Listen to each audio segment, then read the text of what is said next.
No, you have to hit Control R, brother, right there. There you go, and now do the same thing for camera 1. And now turn the camera around.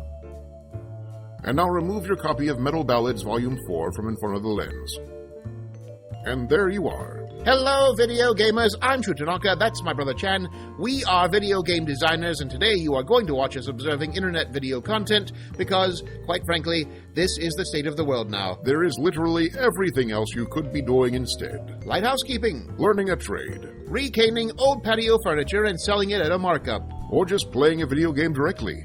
Have you ever asked yourself why you feel the need for a middleman? Is it possible this is really about your father? Well, you're here now, so are we, and this is where the money trail is led, so I suppose the best thing we can do is just charge ahead.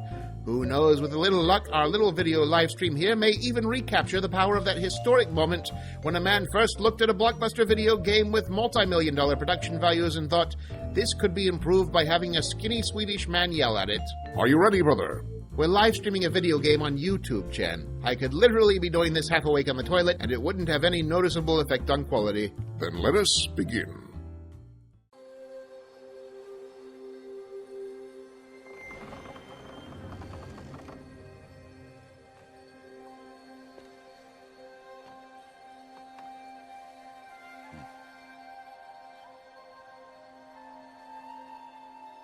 Brother?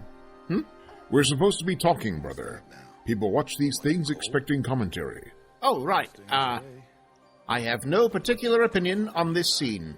Well done. What is this, Chan? Why is Mad Max Rasta Grizzly Adams putting a plastic baby in a papier-mâché stew pot? This is Horizon Zero Dawn, brother. It's an open-world action RPG taking place in a post-apocalyptic world in which humans have regressed to primitive tribalism and the world is ruled by robotic creatures known as machines. Machines, you say? Tight deadline in the old script writing department that day, huh? Speak it back. Oh, I get it. He was gearing up. The baby's a weapon. You get to wield it like a cudgel. I believe that the baby is actually the protagonist, brother. This is already a very strange game.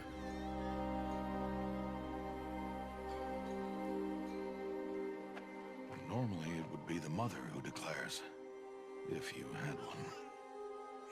The whole village would attend, and matriarchs perform the ritual.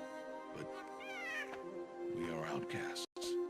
Do you suppose they're outcasts because of all the horrible saliva they have to work into their hair to make it stay like that? We might become I can empathize with that judgment. ones who turned their backs on the goddess. This is a beautiful game, Chan, smelly white Rastafarian hobos aside. This was made by Guerrilla Games, brother. You know, the makers of the Killzone series. Oh yes, they're using color now, I see. That has to be disorienting for them. They seem to be managing. And these must be the machines. I begin to see the subtle logic of the naming process. It's kind of the Westworld version of Jurassic Park. They're pulling a double Crichton. What do you suppose they were originally made for? I mean, that tall one in the back was clearly intended to be a sophisticated pizza delivery mechanism. One thing to hunt a beast, another to hunt a machine. For one thing, the stakes are really tough. Respect their power. I will teach you this. One day. I guess when everyone's hair is that strange, you end up with some unique scarecrows. I don't think it's going to help their crops.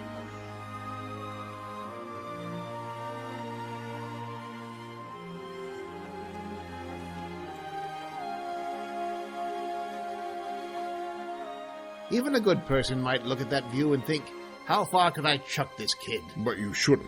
Oh, no, probably not. High Matriarch Tirsa. What is she doing here? Does she mean to forbid the ritual?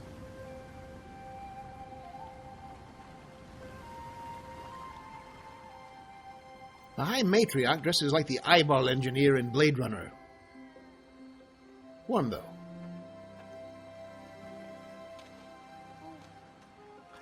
No, off your knees. It's nearly time. And yes, you may speak to me. Thank you, Matriarch. Your hat is stupid. Hey, shut up! 6 months gone by since we entrusted her to you. Why isn't she fatter? Outcasts. You by choice. And she, well... Her diapers were very nearly I'm toxic. a High Matriarch, Rost. I bless whom I choose. Then you honor us. Yes, now go, and be ready to declare. Go! So the idea with this naming ritual is you take the kid up to the very edge of the cliff and you shout out its name, and if the wind suddenly whips up and rips the child screaming from your hands, then you clearly should have chosen a better name. Ditto if the shouting attracts large predatory birds. Do they have birds here, or are they all like that one Transformer who turned into a cassette tape? You're thinking of Laserbeak.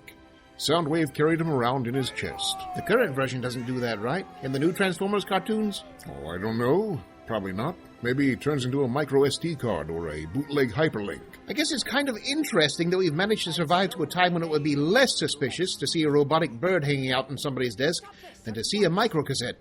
That guy would clearly have something to hide. I've blessed the naming of a child.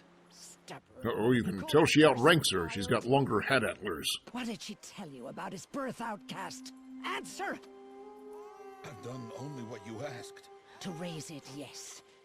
We said nothing of love. Enough. You've used up the entire village's love rations. Blessing its name like it was one I of the know Nora my duty to Bible them. tribe. And to you. Without consultation.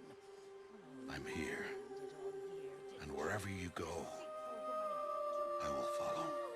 That's kind of an easy promise to make when the person you're promising it to can't actually walk.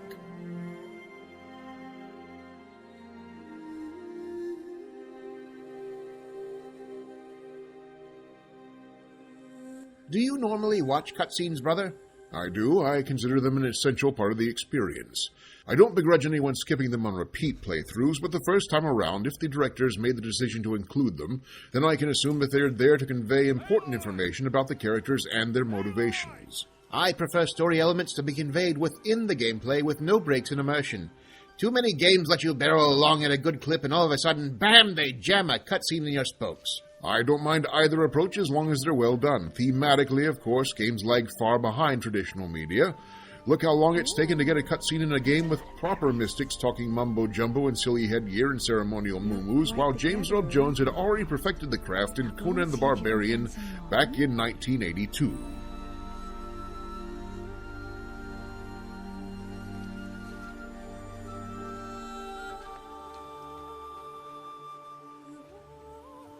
Well done. So I guess now we've jumped ahead a few years, and the little baby from the previous scene has turned into the feral kid from the Road Warrior. Children.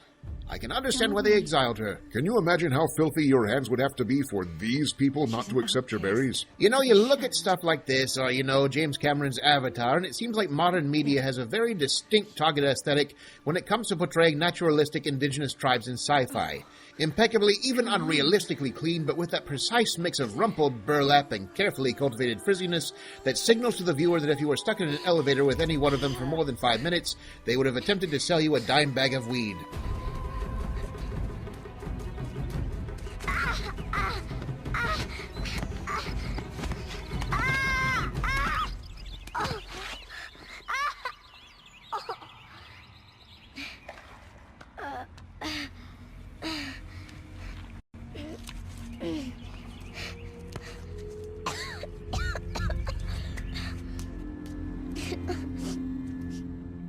Rost!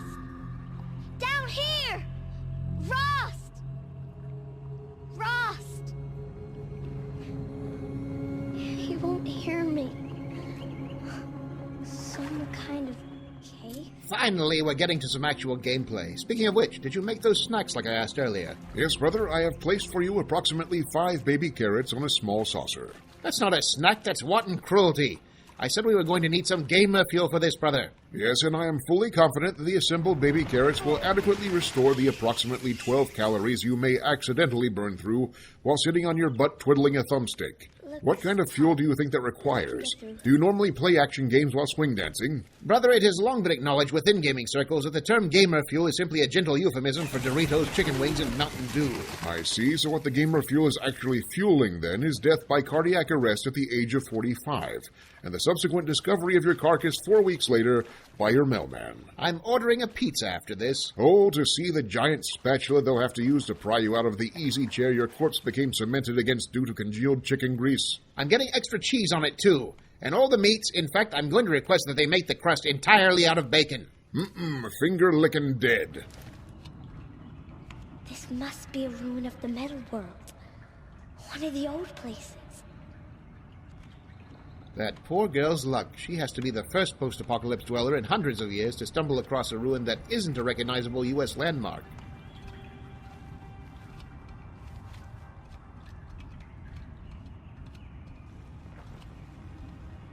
You know the problem with cave levels? They're the modern sewer levels. There used to be sewer levels in every game until developers realized how much everyone hated them, but they were so easy to crap out, yes I know, that instead of abandoning them entirely, developers just started retheming them to cave decor. Cave levels have all the same flaws as sewer levels did. They're dark, they're visually disinteresting, and when they're not boring and super linear, they're tangled and confusing. The only real change in the design is that you're no longer walking through actual poop. Although given the cave's proximity to the primitive tribe, that's really not a sure thing. I never go in places like this. But I have to find a way out.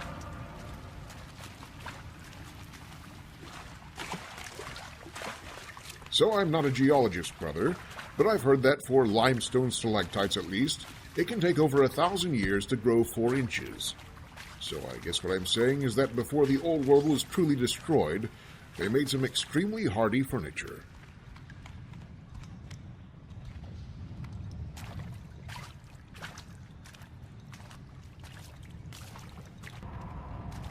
There's something up ahead.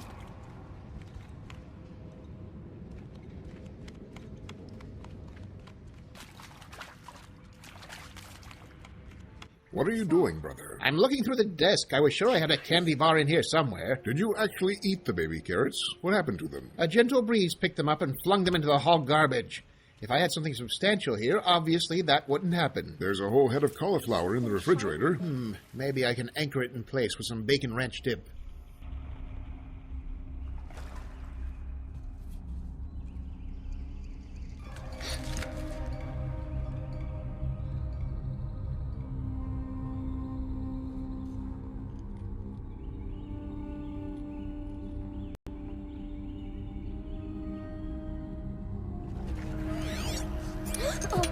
And so our heroine steals an earpiece from the ancient corpse of a customer service rep. If I know one thing about long-dead corpses, is that there's no way that earpiece came off of its rancid old head easily or clean. No, it did not. Not that I suppose it will make much difference with the rat's nest that young lady's sporting. In fact, she's probably happy to have a little more human offal to smear into that mass of horror, give it a little more body. I'll bet Microsoft will also be happy to know that the future version of its HoloLens technology can also double as a banjo pick. Does it ever strike you as a bit odd, brother, how nigh universal looting corpses is as a game mechanic? We don't even think about it anymore.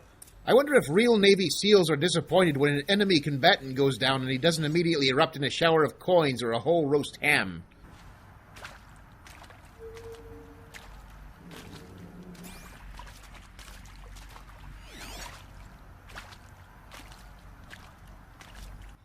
I suppose it's comforting to know that the Tron neon roller disco aesthetic will carry humanity on until the bitter end. Do you realize how much eye strain you'd get if everything you read was in those purple glowing fonts? Humanity's downfall probably happened from self-induced blindness. Maybe it wasn't really that widespread. Maybe it was just a design choice handed down in this particular company. Like when middle management sends business memos written in Comic Sans or papyrus. It's a little strange how completely the world's visual designers have accepted that the future will be all monochrome displays. Maybe the future is beset by widespread color blindness. Or maybe in the future, dogs have gained human-like intelligence, and they work side by side with us, and the monochrome displays are for them. They should have made the video game about that future, brother. That one's better. It would be cute.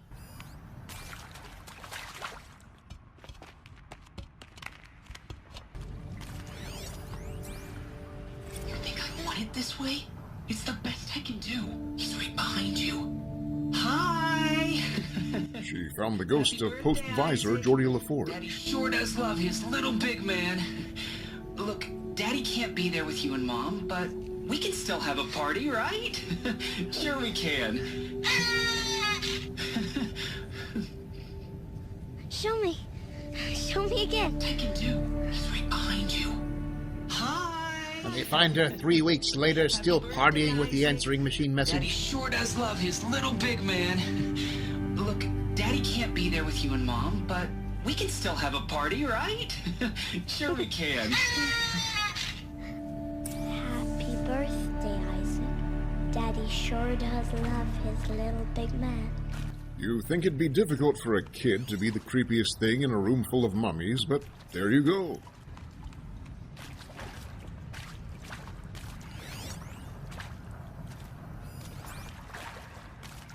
Why did they die here? What happened to them?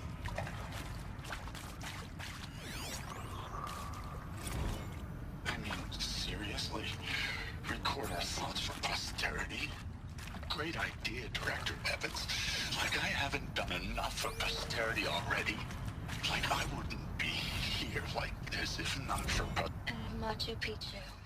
Tell me, brother, what would you record if you were called upon to make a message for posterity in your final hours? Oh, that's an easy one, Chen. I already have it written down. You do? Well, there are a few blanks to fill in. I'm not psychic, but it's mostly there. You don't want to have the added stress of coming up with something profound while you're dying, do you? Would you like to hear it? By all means. Okay.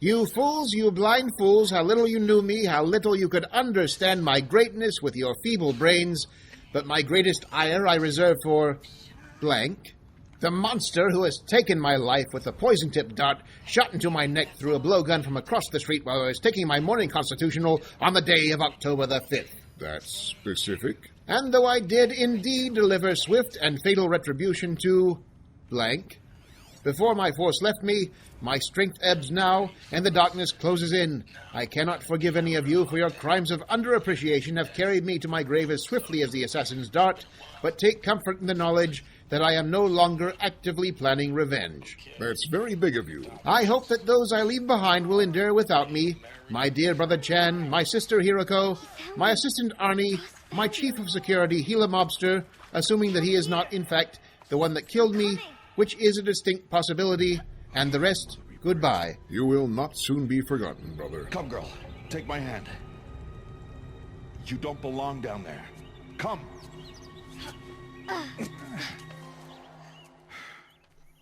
At last, some daylight in this thing. We'll finally be able to go ride one of those robot pizza giraffes. Actually, brother, I'm afraid we're running out of time for today. What? We've only been playing like 5 minutes of actual game. We do have real work to do, brother. Development must continue on Roller Death Derby Armageddon 2, even Armageddoner, and you mentioned earlier that you wanted to clean out the hall closet today. Oh, well, I don't want to precisely, but I heard something move inside the last time I passed by it, so I figure it's best to head off any potential possum colonies this time before they establish trade routes or militarize. That does mean I'll have to locate some heavy gloves in the industrial vacuum cleaner. Still, we did what we set to do, did we not? Yes, brother, we talked over a video game for several minutes. God's work, clearly. Are we doing this again? Well, that's now in the hands of you video gamers. If you enjoyed today's presentation and would like to see the brothers Tanaka tackling more of this sort of video content, let us know in the comments below. Cash speaks louder than words. You can also fund us directly at our Patreon. We know the terrible arcane secrets that will allow us to convert your currency into high-quality video content. Well shilled, brother. Until next time, video gamers, we're Shu and Chan. The game is Horizon Zero Dawn, on sale now. And now I'm going to go order a pizza where the crust is just another pizza upside down. I will ready the defibrillator.